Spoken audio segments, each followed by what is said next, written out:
Sono Enrico, sono venuto qui a Campodarsego il 27 di agosto, ho 27 anni di carcere, sono entrato con 27 anni da scontare, ne ho fatti tanti e me ne mancano ancora 10 per finire.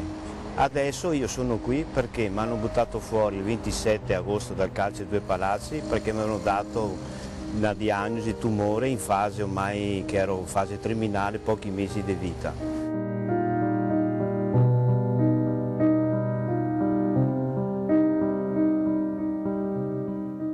E spero, ma dico sinceramente, di ritornare in carcere, perché con questa vita fuori così non è vita.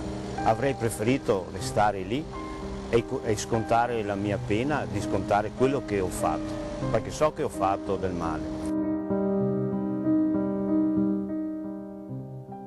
E adesso vivo giorno per giorno, quello che mi aspetta si vedrà.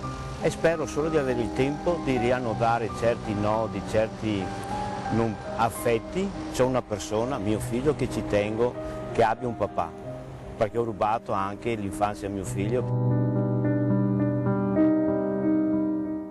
E ho spiegato che sono in prigione e lui, che vive in Francia, mi ha mandato una cartolina, mi ha detto: come mai non vieni il 15 di agosto al mio compleanno? Cosa puoi dire a un bambino? Questo è il più grande reato. Io ho buttato via 30 anni della mia vita, ne ho 54, cosa mi resta adesso? Adesso non so quanto che mi resta ancora da vivere, però quello che mi resta da vivere, almeno vivo giorno per giorno e spero di riannodare certe cose che ho lasciato in sospeso. E adesso spero di ritornare molto presto in carcere. Se invece non ritorno in carcere vuol dire che dipendo da un'altra giustizia, non dipendo più dalla giustizia terrena.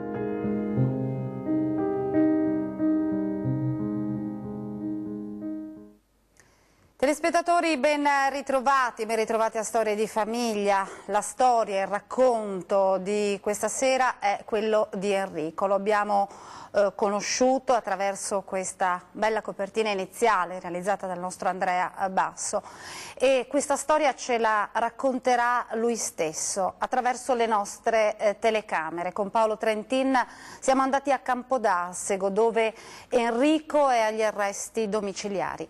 È in canonica, vive con il parroco e con gli altri sacerdoti e soprattutto vive con la comunità di questo paese padovano, una comunità che l'ha accolto senza guardare indietro, senza pregiudizi, ed è proprio con loro che vogliamo partire. Ecco.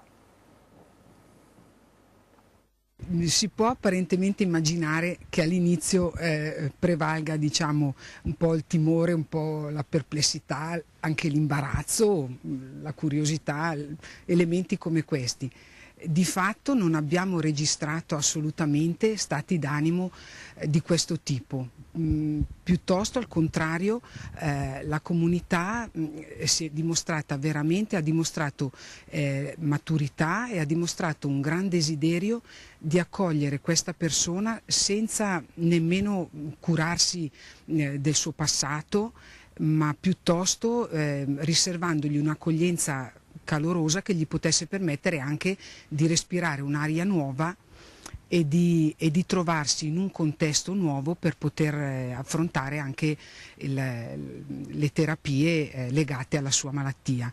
E quindi secondo me la comunità da questo punto di vista si è dimostrata molto coerente con i temi di misericordia, di benevolenza nei confronti del prossimo, che a volte rischiano di rimanere un po' teorici, mentre in questo caso concretamente c'è stato veramente questo avvicinarsi ad Enrico con il massimo della delicatezza, dell'attenzione e del desiderio di farlo sentire uno di noi, in mezzo a noi.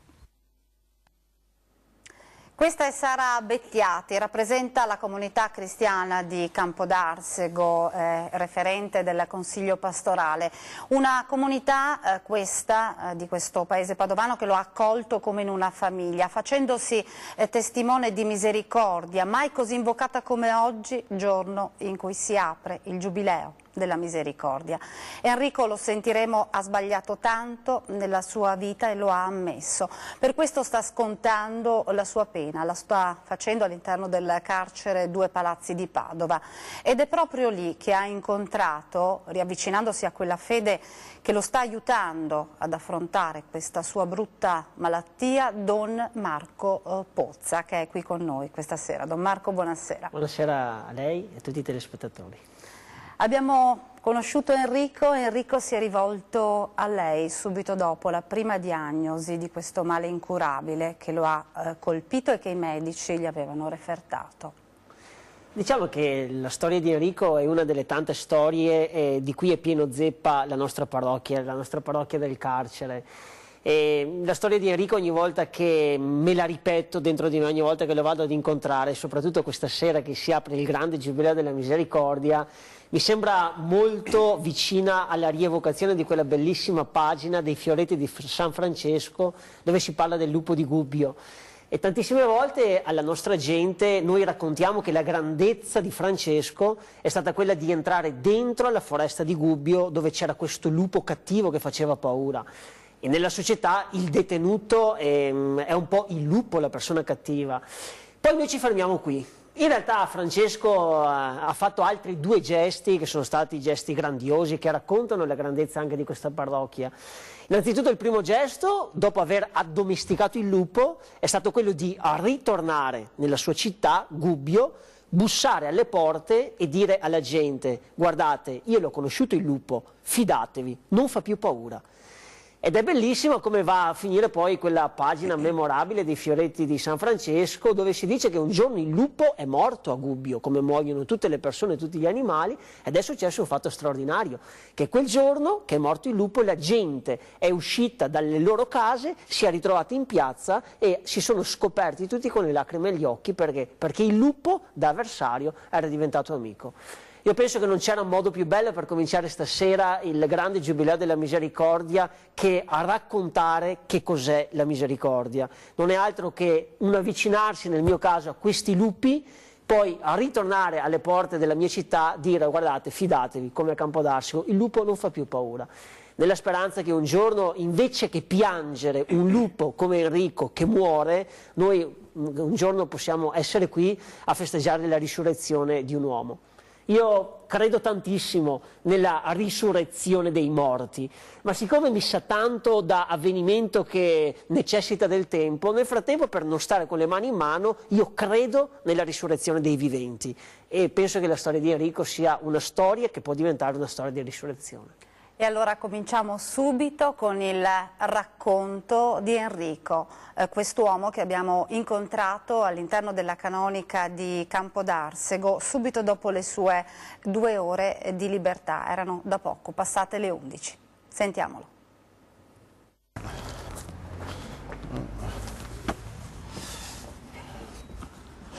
Sono le 11 in punto e Enrico è appena rientrato dalle 2 ore di libertà all'interno della parrocchia di Campodarsego, dove in questo periodo sta scontando la sua pena. Enrico è agli arresti domiciliari in questo momento. Quanti anni le mancano di carcere ancora? Io sono stato scarcerato il 27 per curarmi. Mi avevano dato poche possibilità di vita. Però mi hanno raccomandato, ho detto: se guarisci ritorni, e io avrei preferito essere dentro che essere fuori. Adesso io ho ancora 10 anni di carcere da scontare, però non è che abbia paura di 10 anni, avrei preferito scontarli, però adesso si vedrà com'è il mio proseguo. Com'è stato l'arrivo in parrocchia qui a Campodarsego? Prima avevo, perché il problema mio è, io ero già 10 anni che stavo scontando di carcere, perché tra buoni e tra il condono, perché io sono stato, in tutto avevo 27 anni, insomma, diventi radicato dentro all'interno del carcere, perché diventa una consuetudine, tutti i giorni fai sempre le stesse cose, non è che cambia niente. Trovarsi all'improvviso buttato fuori, e io il mio problema era che non avevo gli affetti familiari, perché dopo tanti anni li perdi. Allora tramite il parroco del carcere dei Due Palazzi, Don Marco Pozza, ha detto, ho spiegato, perché siccome io facevo il chirichetto all'interno del carcere, e allora assieme a Franco? Sì, assieme proprio, lui sarebbe il sacrestano e io il chirichetto, e ho spiegato la mia problematica. E ho detto, non preoccuparti, mi ricorderò sempre, l'ho detto questo perché la diagnosi mi è stata detta alla mattina, al 31 luglio mi ricordo bene, mi è stato diagnosticato un male incurabile.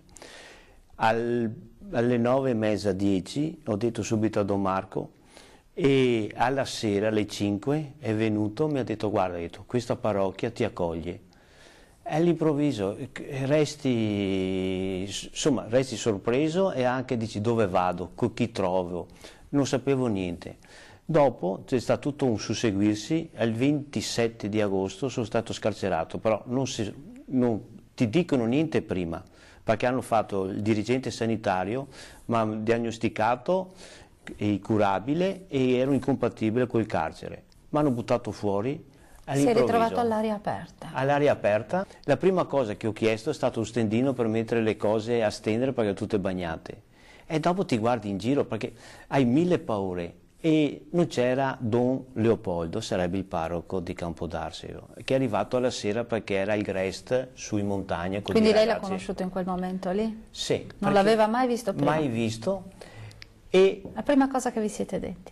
E che ha detto, non preoccuparti, e che ha detto, guardi che, insomma, le prime cose, e dopo, giorno per giorno, siamo diventati una famiglia, come una famiglia, perché adesso io attualmente ho 3 don e 2 frati al sabato e domenica che vengono. Il primo giorno che sono arrivato, alla sera, è arrivato Don Leopoldo, c'era un consiglio amministrativo parrocchiale. E mi ha detto, vieni un secondo da salutare, alle 9, mi ricorderò sempre, dalle 9 sono ritornato in camera a 00:30, perché mi ha tenuto, perché questo, dopo l'ho capito, per rendermi partecipe alla comunità, alle persone. Queste persone che lei in quel momento ha incontrato, sapevano che lei era agli arresti domiciliari qui a Campodarsego? Sì, perché è stato Don Leopoldo che ha spiegato, guardate, questo si chiama Enrico, è qui per un momento provvisorio nella sua vita perché era parrocchiano di Don Marco, e dopo ha detto che era parrocchiano del carcere Due Palazzi. Ecco, questo è Enrico, lei l'ha conosciuto bene naturalmente all'interno del carcere. Quando gli hanno detto che poteva uscire si è quasi spaventato di questa libertà, Don Marco. Dopo 10 anni di vita all'interno del carcere, la libertà, prima che essere una grazia cercata, è una sventola in faccia che una persona prende, perché significa da un istante all'altro riprendere in mano la propria vita e diventare protagonisti attivi di questa vita. La fortuna di Enrico è stata l'immagine che è molto nel cuore di Papa Francesco, quando Papa Francesco dice la mia chiesa ha la porta che è sempre aperta. Don Marco, Enrico, il carcere, la nostra parrocchia è stata fortunata perché appena il tempo di arrivare nella parrocchia di Campodarsego e abbiamo visto che quella frase che è nel cuore di Papa Francesco noi l'avevamo trovata dentro tra il cardo e il decumano di questo pezzo della provincia di Padova, dove c'è stato un prete che non solo ha aperto la porta di casa sua, ma ha fatto di un foresto e di un lupo foresto un amico di casa. Amare queste persone nel momento in cui meno se lo meriterebbero probabilmente è rimasta l'unica chance che ci abbiamo in mano per rimettere mano a queste storie che avevano deragliato. Ora noi ci fermiamo per una brevissima pausa di pubblicità, tra poco rimanete con noi e poi andremo a conoscere meglio Enrico e soprattutto a capire come è stato accolto all'interno di questa grande famiglia, la famiglia della comunità di Campodarsego. A tra poco.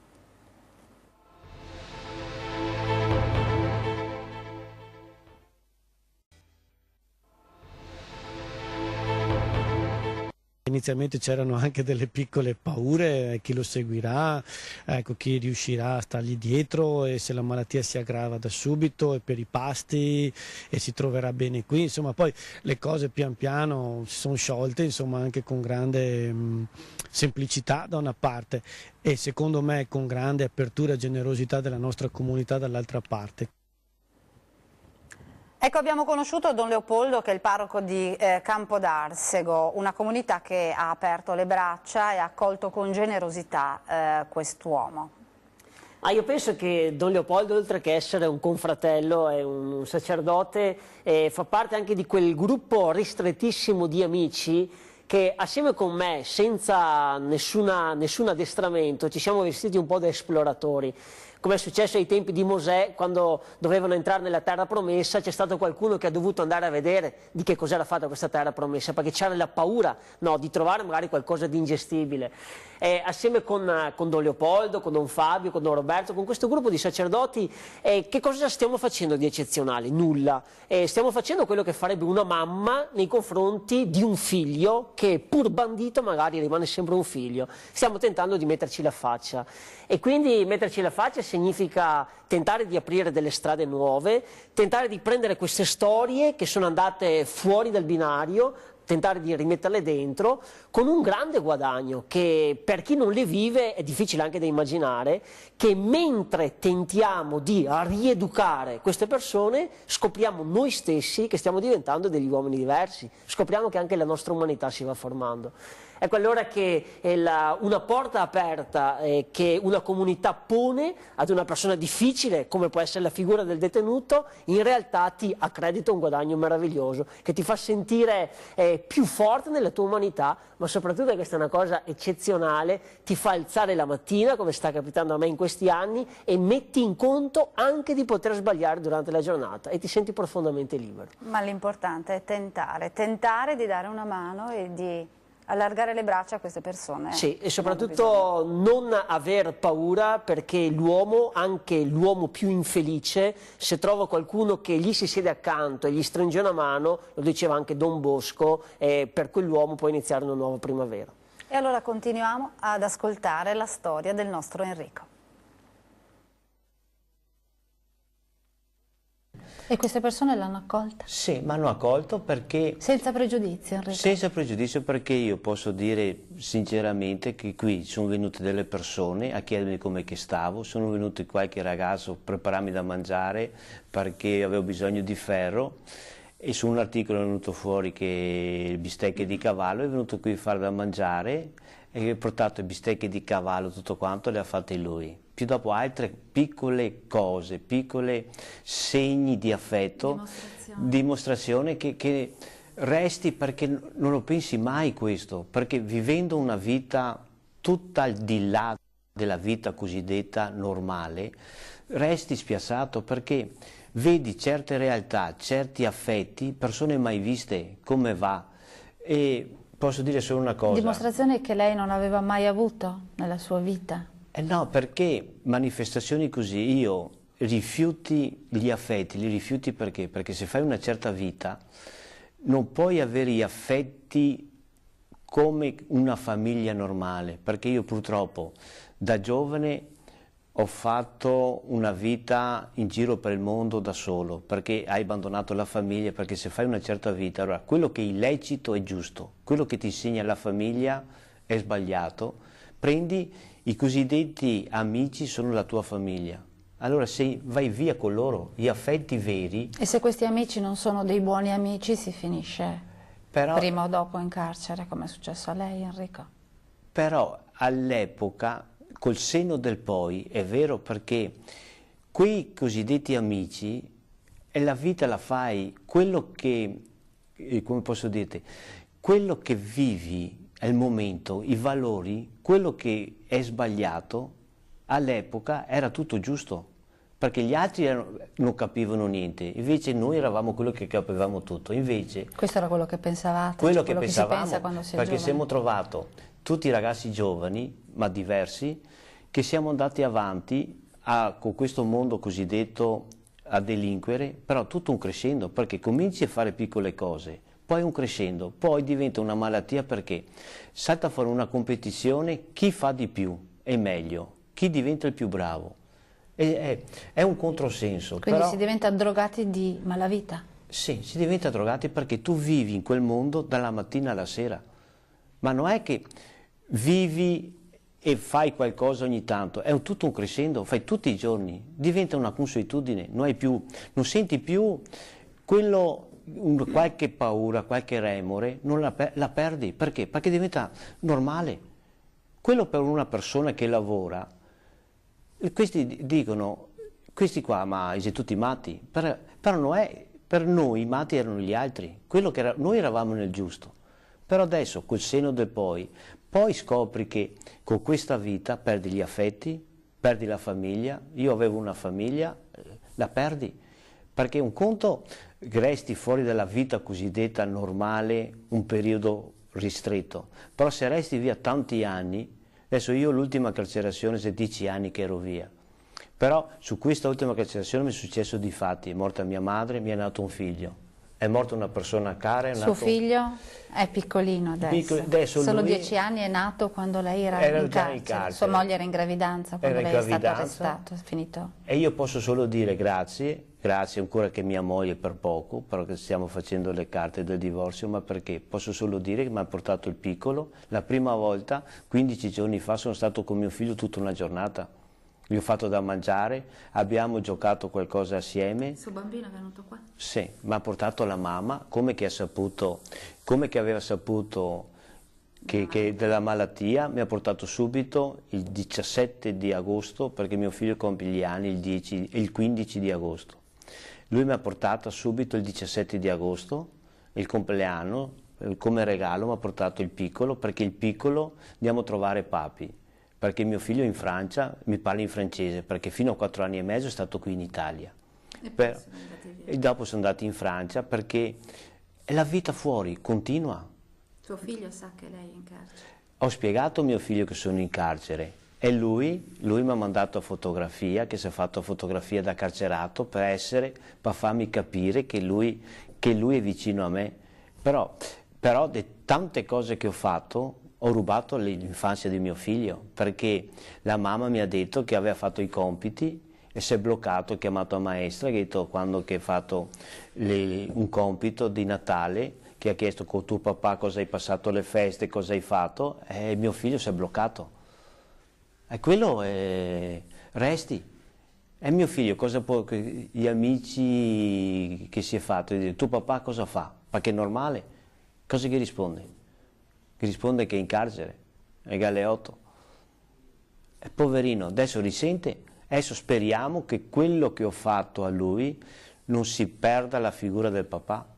Però il papà è un figlio che ama papà, una persona che è assieme con lui, vive giorno per giorno, se ha un problema può parlare con il papà, però se il papà non è mai presente, lui mi ha chiesto, papi, perché non vieni a agosto, al 15 agosto, il mio compleanno? Non sono mai andato a un compleanno del mio figlio. E lei cosa ha risposto? Ho spiegato che sono in carcere, però come fai a spiegare a un bambino di 10 anni e fargli capire? Questo è il problema. Ecco, abbiamo sentito il racconto di Enrico, un uomo che ci ha raccontato degli affetti da bambino, degli affetti persi durante il suo più brutto periodo, possiamo definirlo quello della delinquenza, della malavita, ma anche poi degli affetti ritrovati attraverso questo figlio che gli è nato e che gli ha fatto cambiare la visione del suo futuro, vero Don Marco? Ma penso che i telespettatori che stanno guardando questa apertura di Giubileo con la storia di Enrico, penso che anche loro come a me potrebbe nascere una domanda, ma perché a ridare fiducia a questa gente che ha tradito la società? Io penso che i motivi siano prevalentemente due. Il primo è molto evangelico, perché amare chi ti ama è troppo semplice, dice Gesù. Amare chi invece ti è stato nemico è una sfida più avvincente. Il secondo motivo è molto più vero perché insomma, ha smascherato un po' la nostra parrocchia Enrico, dice lui è il chierichetto Franco che abbiamo conosciuto 2 anni fa, il sacrestano, quindi diciamo che la mia parrocchia è una parrocchia dove è difficile mentire di fronte a questa gente che c'ha il fiuto. Ma io a loro dico sempre una cosa, dico guardate che la vera pena, la vera fatica non è stare qui dentro in carcere, perché qui siete tutelati, nessuno vi vede, nessuno vi ricorda il vostro passato. La vera galera sarà il giorno in cui voi uscirete e ritornerete nella città e lì dovrete rimettere le radici. Ed è quello che sta succedendo a Enrico. Io non mi stupirei, come succede con altri detenuti, che appena tu li porti fuori loro ti chiedono un piacere, riportami dentro. E invece il piacere vero, l'amore vero è quello di dire no, rimani fuori, ci sono anch'io con te, ma dobbiamo ripartire. Ecco che la fortuna di Enrico si chiama paternità, si chiama anche un matrimonio, anche se poi è andato disgregandosi, ma è il tema dell'affetto. È per questo che una delle grandi battaglie che degli amici stanno portando avanti in carcere, la battaglia sull'affettività, è bruttissimo quando viene ridotta evidentemente al semplice uso della genitalità, le camere a luci rosse, cioè l'affettività è molto di più. L'affettività è dare la possibilità a questa gente di ricordarsi che sono dei padri. Affettività è dare a questa gente un motivo anche per risorgere. In fin dei conti, se togliessimo ad Enrico il suo bambino, probabilmente scambierebbe la sua cella per il mondo e la luce dell'abajur per il sole, ma questo non è risorgere. Noi ci fermiamo per un'altra brevissima pausa di pubblicità. A tra poco e poi continueremo a conoscere Enrico, quest'uomo che, lo ricordiamo, è uscito dal carcere perché gli hanno diagnosticato una brutta malattia e gli hanno dato purtroppo poco tempo di vita. A tra poco.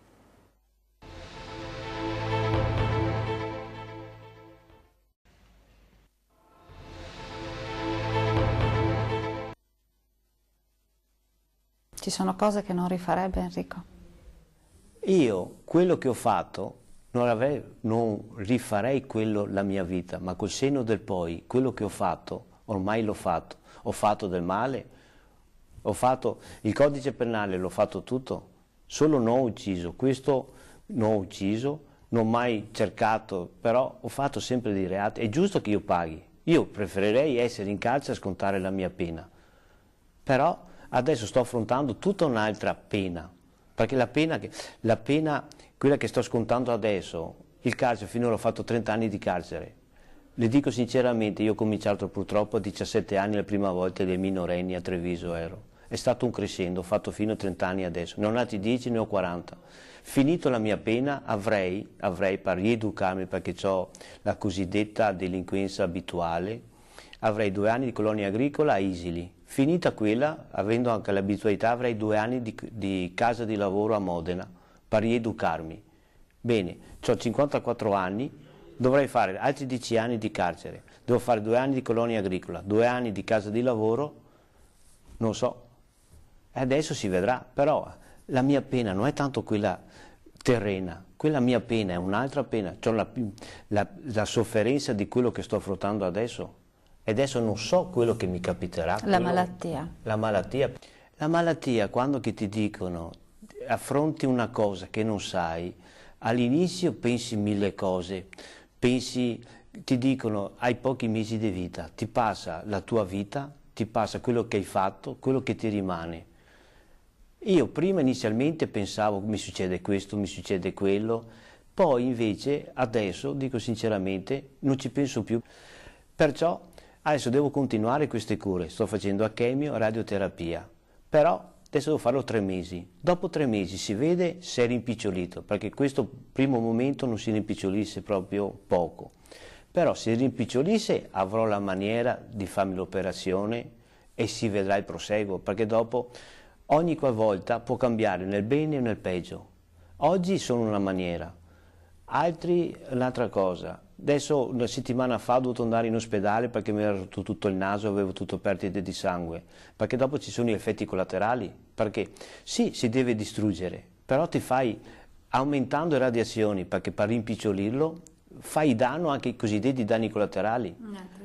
Altre parti del corpo ti vengono fuori come tutti i foruncoli, adesso non posso farmi a barba però tu la forza ce l'hai lo stesso. Ce l'ho perché ormai... Ne hai di più da quando sei uscito dal carcere.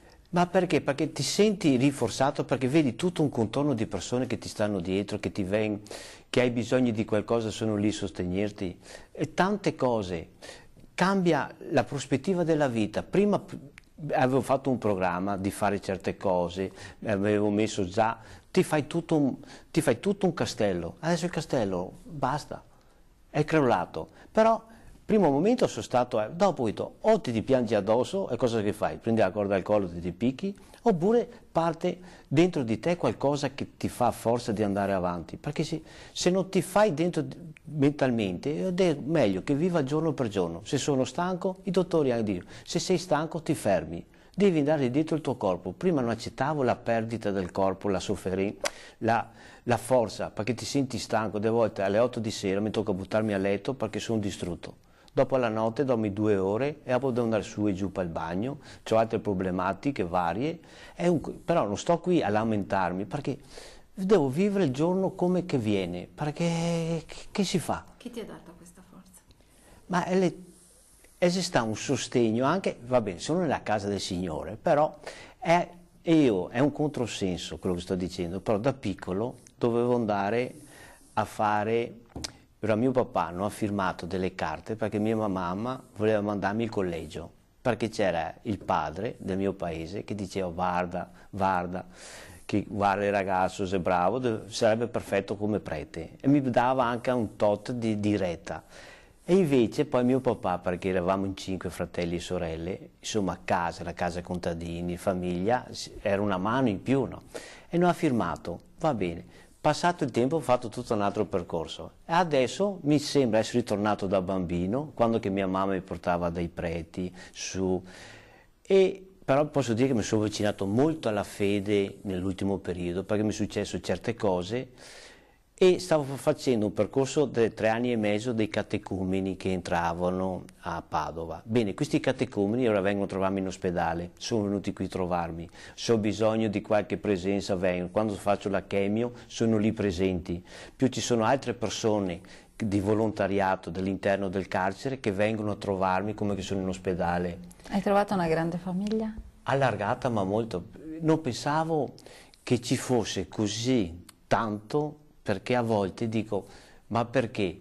O che sono pronto per partire e andare in qualche posto, delle volte, però mi sembra essere preparato prima. Adesso io non so quello che mi succede domani, perché domani oggi sono qui, non so quello che succederà. La fede ti sta aiutando a prepararti al futuro. Sì, perché adesso tante cose con Don Leopoldo, gli chiedo certe cose, e abbiamo instaurato un rapporto, e che ha detto, vedi, le porte si aprono in certi momenti, però prima era tanto titubato, perché dove vai, cosa fai, perché dopo 10 anni che sei buttato fuori all'improvviso, vai su un contesto che non sai dove vai, con chi ti trovi, e invece posso dire che ho una famiglia che sono accettato, ma non solo dall'interno qui, anche dalle persone della parrocchia.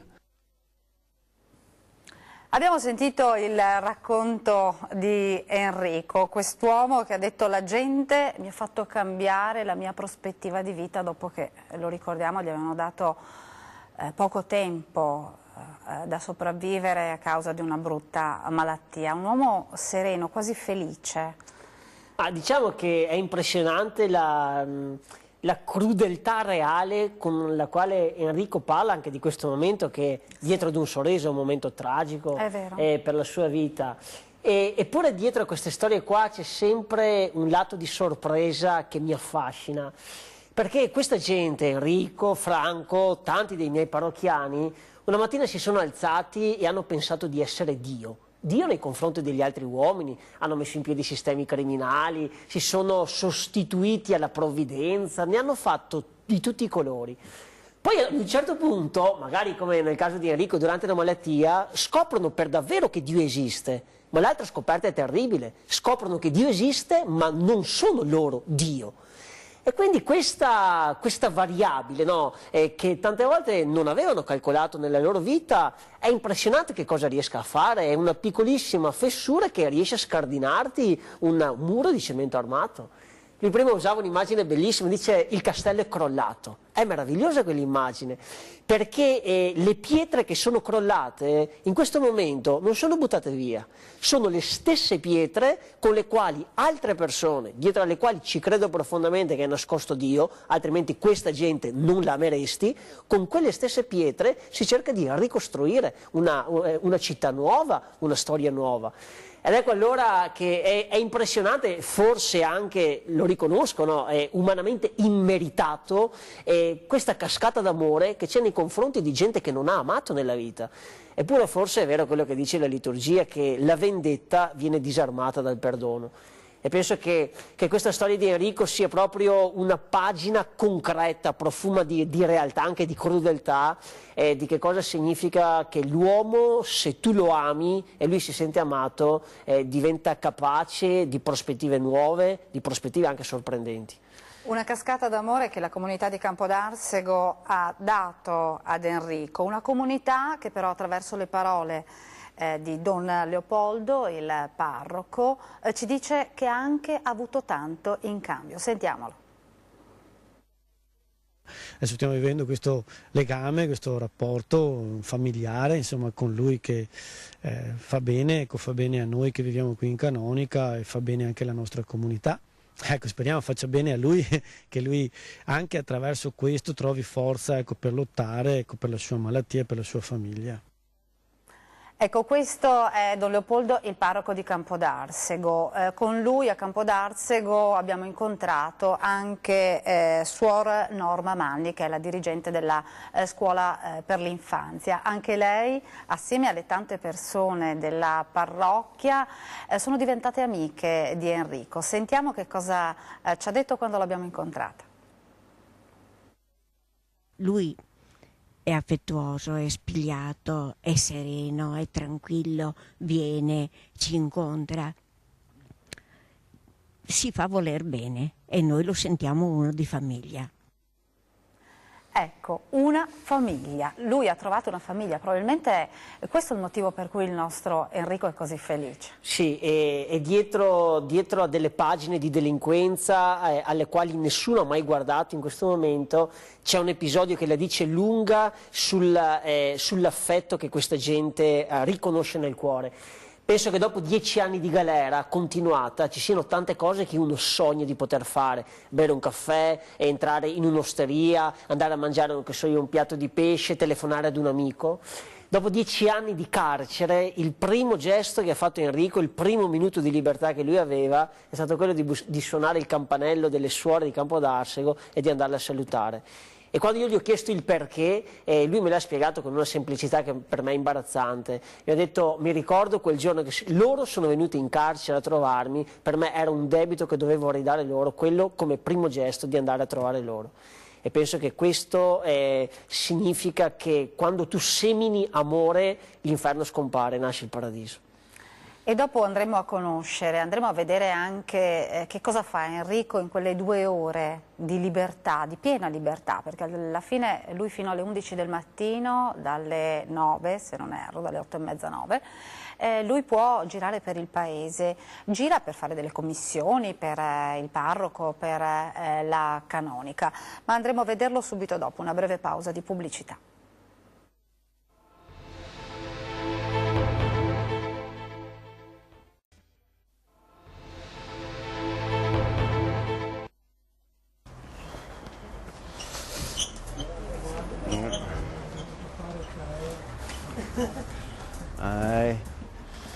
Vai pure.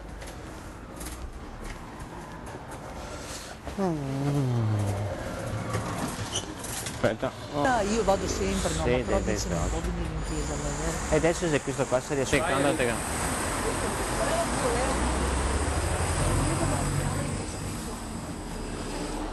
Sì, buon. No, ma aspetta che arrivo adesso. Buongiorno. Allora, la Gazzetta Il Corriere Padonleo. e l'inserto sempre in cambio di una preghiera? Sì, Sempre? sempre, va bene. Allora anche l'inserto gratis oggi per Sì. il cambio di una preghiera. Quanto devo? Allora abbiamo 1,50 e 1,50 che fa 3.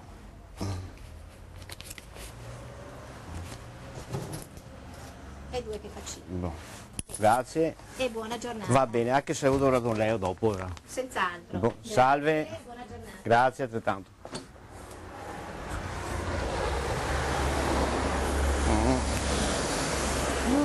Passiamo.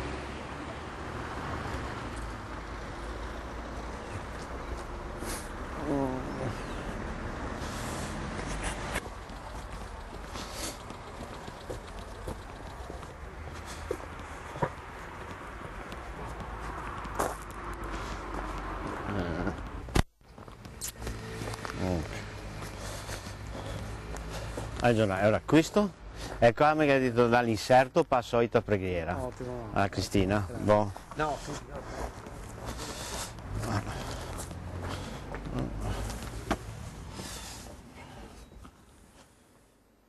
Abbiamo visto Enrico insieme ai cittadini, insieme ai parrocchiani di Campodarsego, una vita normale la sua, e probabilmente anche questo ha contribuito a farlo stare leggermente meglio.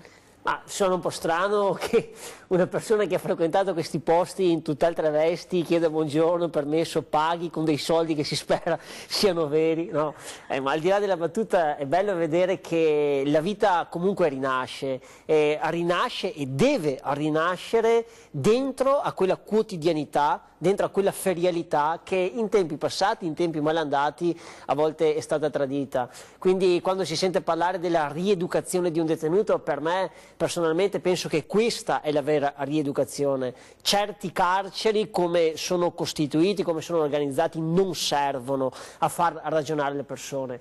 Il vero ragionamento è questo: prenderli, tutelarli, però metterli di fronte alla realtà. Loro hanno bisogno di vedere il male che hanno compiuto, e mentre lo guardano, se hanno vicino qualcuno che gli fa sentire delle storie di bene, loro sono i primi che si staccano dal male passato e camminano su una direzione nuova. E in questo anche l'esperienza di fede della quale Enrico è stato partecipe in carcere e che oggi continua con Don Leopoldo non è un fattore irrilevante. Don Oreste Benzi, un prete che conosceva molto bene la realtà del carcere, diceva sempre che il compito di un cristiano, anche di un prete come Don Marco, è quello di fare in modo che la storia di Enrico, in questo caso, si agganci con la storia di Cristo.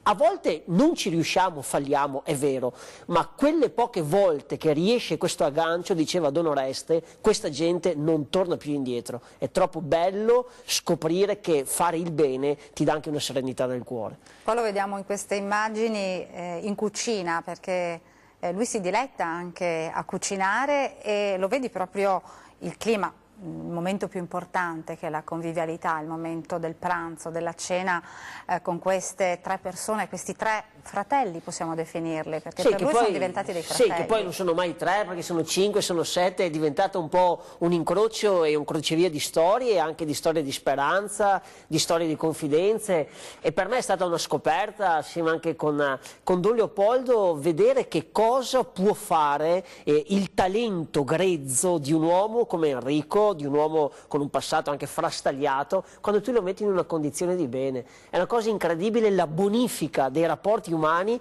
che questa gente è capace di creare. E in questo senso penso che veramente questo è un agguato che il Signore tende alla società libera, paradossalmente come lo posso essere io, quasi a dire, guarda, che anche la salvezza dell'umano, del lato umano, arriva sempre dal mondo pagano, arriva sempre da chi meno te l'aspetti.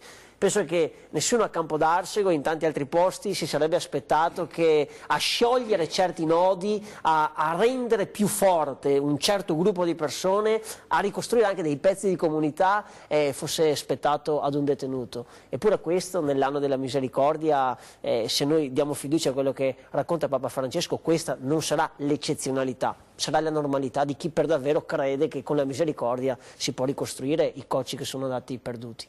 Lei parla di normalità, ma quanto facile o quanto difficile è stato far arrivare a Campodarsego una persona che doveva scontare, che deve ancora scontare 10 anni di carcere, e quindi portarli al di fuori di queste sbarre, di questa prigione? Ma in realtà, poi io lo racconto sempre con il sorriso, ma dietro al tentativo di risurrezione di un uomo c'è sempre un lavoro di orchestra. Ci sono tantissime persone alle quali Enrico ha dato dei nomi: volontari, catechisti, gli insegnanti, gli imprenditori che ci credono. Lei è un po' il direttore d'orchestra, però, sì, di tutto questo. Sto cercando di imparare a diventare un direttore dell'orchestra, perché io sarei uno che è capace di fare gli assoli. Mettermi a coordinare era una cosa che non pensavo e che loro mi hanno umanizzato in questo senso.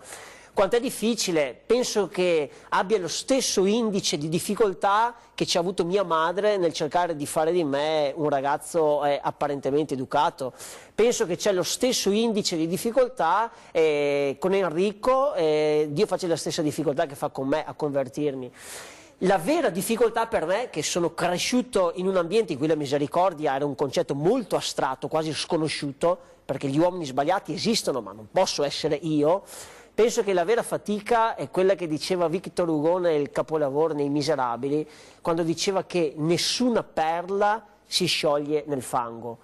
Il carcere è una strada di fango, è una strada infangata, dentro ci sono delle perle, queste perle non si sono sciolte.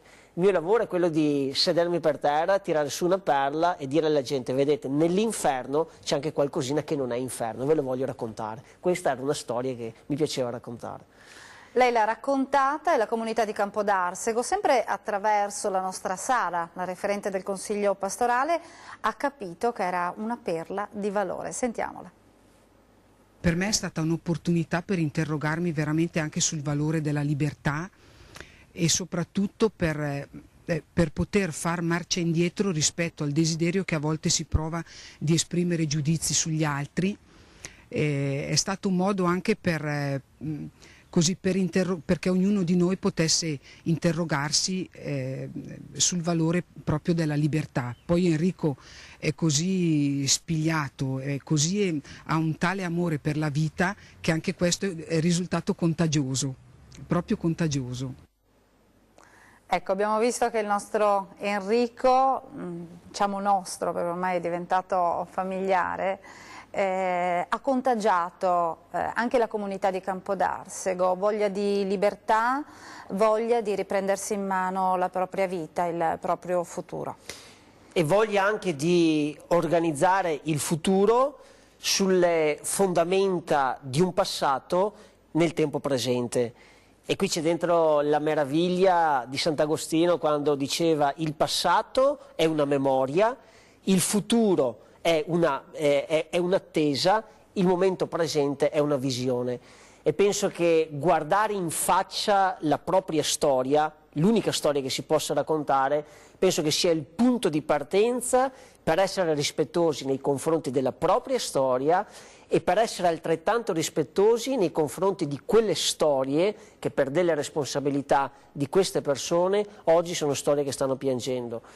Io ai miei detenuti lo ricordo sempre durante la messa: essere uomini di fronte a Dio significa anche prendersi tutta la responsabilità del male che si è fatto senza tentare di scansare quelle pagine che sono rimaste pagine tragiche, perché per ogni detenuto che piange c'è una famiglia che piange, la sua, ma ci può essere anche un'altra famiglia che piange lacrime ancora più amare, ed è la famiglia di chi magari è stato ammazzato, è stato ferito o semplicemente è stato tradito negli affetti.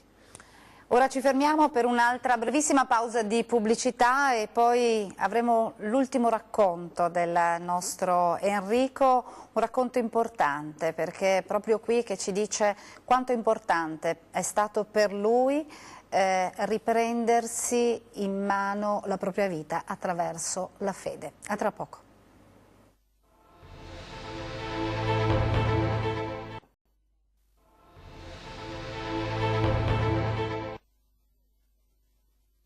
Se uno può morire d'un colpo, parti, basta, lasci sospeso, però se uno sa, ti prepari, secondo me è meglio saperlo, se è un male all'inizio, perché dice mi resta poco da vivere, ma almeno hai la possibilità di sistemarti te stesso dentro prima e dopo ti sistemi anche con altre persone, almeno se invece muori di colpo, come fai a sistemare? Perché adesso nel bene e nel male, chi in sue famiglie non ha qualche discussione, non tutti per amor del cielo, però ultimamente c'è molti. Non è facile trovare la serenità. La serenità. E io cerco di avere, almeno dentro di me, cerco di fare pace con me stesso, che è molto importante. E dopo fare pace anche con gli altri, se è possibile. Però almeno cerco, adesso ho la visuale molto diversa. Prima non perdonavi, un affronto, non perdonavi certe cose. Adesso non mi interessa più perché le priorità sono altre, ma perché? Perché devi recepirle tu prima. E tu le hai trovate? Sei riuscita a recepirle grazie all'aiuto della comunità di Campodanno? Sì, perché dopo recepisci, però devi già partire da un percorso già dentro di te prima. Perché non è che dall'oggi a domani diventi santo tutto un colpo. Deve essere gradualmente, devi prepararti. Secondo me è un passo alla volta. Perché io sono cambiato molto, perché su certe circostanze, col dolore, vai giù, giù, giù, dopo devi rialzarti. E dopo la vedi in un'altra maniera, perché vedi, quando che capisci che la tua vita è stata sbagliata, l'importante è recepirlo, capirlo. Però io, per fortuna, nella disgrazia, per fortuna, stavo facendo già un percorso. Adesso non so quanto ne avrò nella mia vita. Percorso che hai fatto nella parrocchia del carcere? Sì, nella parrocchia del carcere, perché è stato un crescendo, no? E dopo sono andato, dico sinceramente, sono arrivati i catecumeni, ho detto, boh. E invece dopo spiegavano, dopo ho capito certe cose, spiegare la parola della Bibbia, un saggio, una scrittura, e dopo si faceva ammonizione, mi ricordo sempre, e dopo si dava a spiegarla agli altri. Però quello che mi è sempre stato, al primo l'inizio, il panico era quando che si doveva ognuno dire, si faceva come tipo spiegare agli altri quello che uno recepiva di quello che si aveva parlato. Tutti quanti non parlavano. La prima volta mi è successo questo anche a me. Seconda volta sono partito per primo e dopo mi è piaciuto allora spiegare. Da giovani è molto più facile sbagliare perché avevo 17 anni. Importante è capire che uno può rovinarsi la vita, perché se un burrone, che quando vai dentro sto burrone, bisogna avere tanta forza di volontà e capire i sbagli che si è fatto, perché sennò su questo burrone tu precipiti completamente e dopo resti solo, perché perdi gli affetti, se non avrai una famiglia, perché a lungo andare perdi tutto, resti da solo. Mi ricordo sempre la prima volta che sono passato dai minorenni ai maggiorenni, ero a Treviso, uno dei vecchi mi aveva detto sempre, ricordati una cosa, se fai questa vita resterai solo. Mi ho detto questo è tutto, questo non capisce niente. E invece adesso, col senno del poi, adesso capisco quello che ha voluto dire, perché solo quel dopo capisci quello che hai perso. Perché io ho perso tanto, ho perso una famiglia, ho perso mio figlio, perché papà, se essere presente, perché è inutile dargli il nome mio a mio figlio per non essere mai presente. E papà è di quello che cresce un figlio, che può essere il figlio, può chiamarlo papà. Se no, no. Che affetto può creare un rapporto così, con un figlio che non lo vedi mai? Io, mio figlio ha 10 anni, mai stato assieme. Sono stato assieme 15 giorni fa, una giornata. Adesso vediamo se farà un giorno o 2 giorni alle feste. Però lui, un conto è essere presente tutti i giorni, è un conto se vederlo ogni tanto. E adesso vediamo se avrò la fortuna di essere ancora qui in questo mondo, di avere un rapporto con mio figlio come un padre comune, di avere un legame. Se no, cosa resta come ricordo di suo papà, mio figlio? Questo sarebbe, il figlio dovrebbe essere un proseguo della persona, perché è quello che resta di te in questo mondo. Ecco, lui ricorda e ha citato tantissime volte suo figlio, un uomo che avrebbe tanto bisogno di paternità, il nostro Enrico. Penso che c'è una prospettiva che è un po' rocambolesca nelle sue parole. E prima, quando lui faceva la doppia possibilità, c'è la morte improvvisa e invece c'è quasi un avviso di morte. E lui dice: io sono stato fortunato perché mi hanno avvisato che sto morendo questa malattia. Attraverso la malattia, e quindi mi hanno messo nelle mani la possibilità e anche l'urgenza di andare a sistemare quei conti in sospeso, che poi alla fine sono delle storie rimaste in sospeso, per esempio quella con il suo figlio, che mi permettono comunque di trovare un senso anche dentro questa malattia. Io penso che non ci poteva essere una storia più bella di questa all'inizio di un giubileo dentro ad un programma che si intitola Storie di famiglia.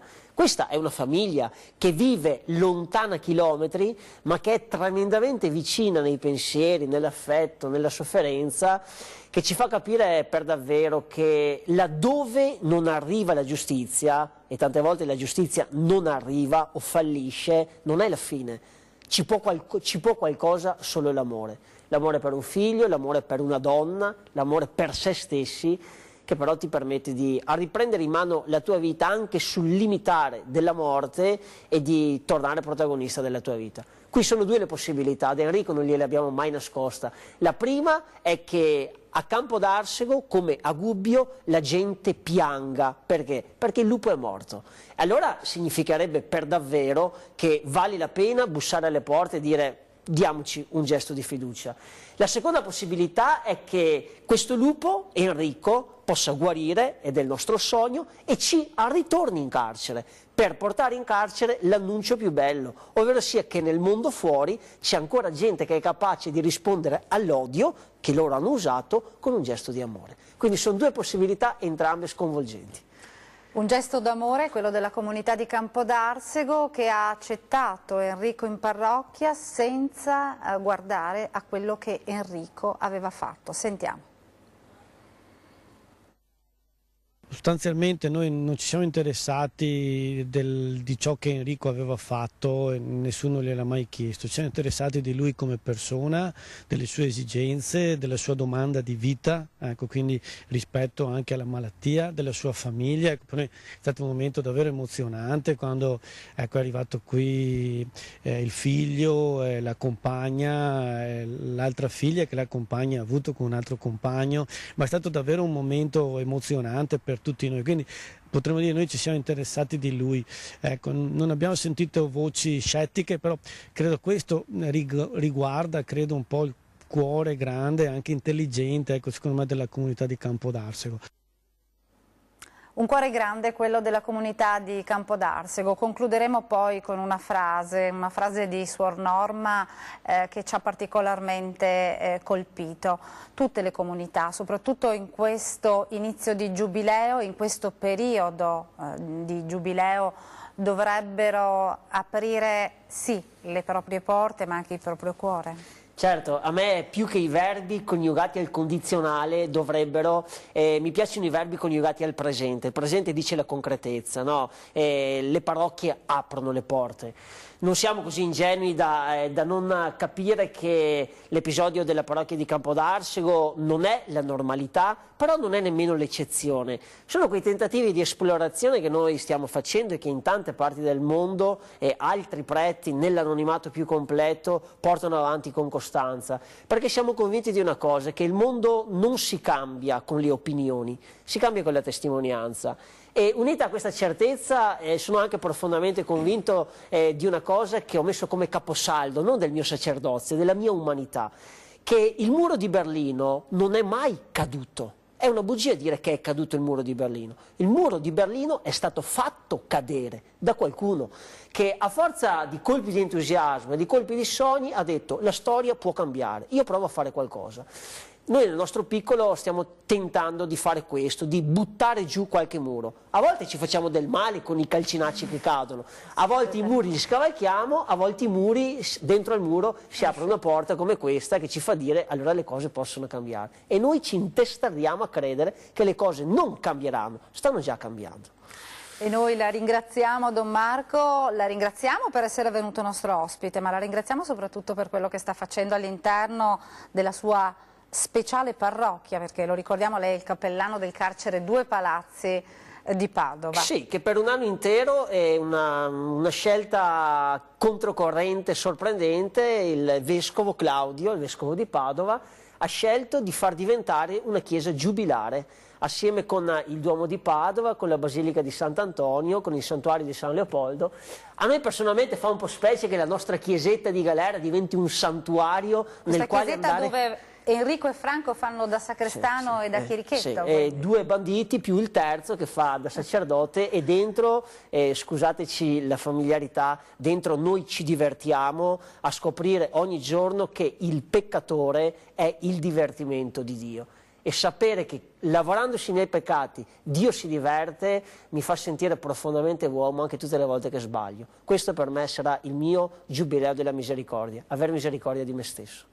Grazie quindi al nostro Don Marco Pozza, cappellano del carcere Due Palazzi. Un saluto particolare va a Enrico, che sicuramente ci starà seguendo dalla sua nuova casa, la casa che ha trovato all'interno della canonica di Campodarsego. Un ringraziamento particolare ai nostri registi Antonio Esposito e Andrea Basso, che ci hanno seguito per questa trasmissione, e vogliamo concludere Storie di famiglia con Suor Norma, questa donna che rappresenta la comunità, che ha accolto Enrico e che ha capito che l'accoglienza di quest'uomo ha un grande valore, perché si capisce che le persone non devono essere giudicate per quello che hanno fatto, ma per quello che realmente sono.